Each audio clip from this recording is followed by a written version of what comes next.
3 दिन बीत गए हैं, लेकिन यूपी पुलिस को अब तक मोस्ट वांटेड विकास दुबे का कोई सुराग नहीं मिला है। आखिर कहां छिपा है विकास दुबे? ये एक ऐसा सवाल है जो देश के सबसे बड़े सूबे की पुलिस के लिए चुनौती बना हुआ है।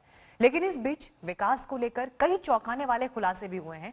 खबर ये आ रही है कि विकास पुलिस पर नक्सलियों की तरह हमला करने की फिराक में था।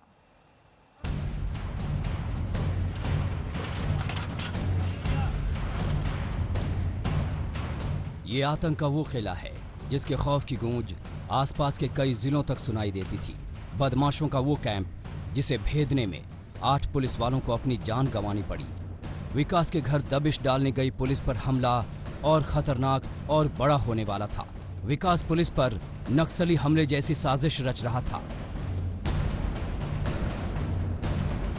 ये उसकी प्लानिंग थी और उसका पूरा जो मोड है वो पूरा नक्सलियों जैसा मोड था और इसीलिए वो उसका घर का पूरी बनावट देखिए, जिस ढंग से उसमें एंट्री पाना मुश्किल है, वो बाहर ही रोकने का प्रयास करता है। तो बम और विस्फोटक मिलना ये वास्तव में उसकी गहरी साजिश था।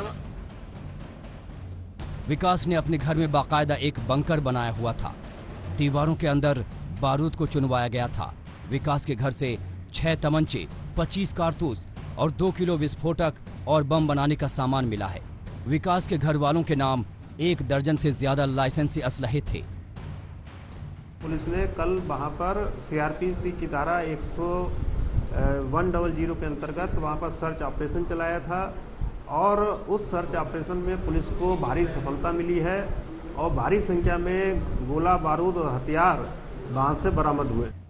विकास के पास बदमाशों की एक फौज थी जो हथियारों से लैस थी। हर बदमाश के पास अवैध हथियार थे, जिसमें AK-47 और इंसास जैसे हथियार शामिल थे। वो हर बड़ी साजिश गांव के पास एक बगिया में रचता था। फौज कितनी खतरनाक थी इसका अंदाजा इस बात से लगा सकते हैं कि पुलिस पर हमले के दौरान 200 से 300 राउंड फायर किए गए। जमीन पर खोखों के सिवा कुछ नजर नहीं आ रहा था। विकास और उसके गुर्गों के हौसले इतने बुलंद थे कि उन्होंने पुलिस से भी हथियार लूट लिए थे, जिसमें AK-47, एक इंसास राइफल और 3 पिस्टल शामिल हैं।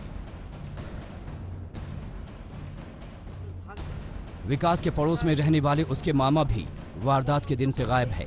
पत्नी के मुताबिक आखिरी बार अपने पति को वारदात के दिन JCB मशीन के पास देखा था।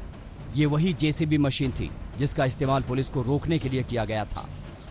वो JCB मशीन से आए थे, तुरंत वहीं से लौट गए थे, घर नहीं। अब उसके बाद वो कहाँ गए कहाँ नहीं गए। वो JCB मशीन वही थी जिससे पुलिस वालों को रोका गया था। यहाँ पर क्या आपको पता है? हमें ये सब नहीं मालूम।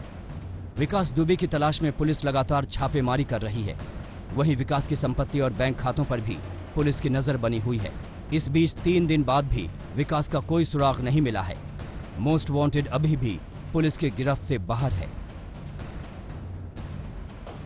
कानपुर से शिवेंद्र सिंह, नीलांशु शुक्ला के साथ रंजय सिंह, आज तक।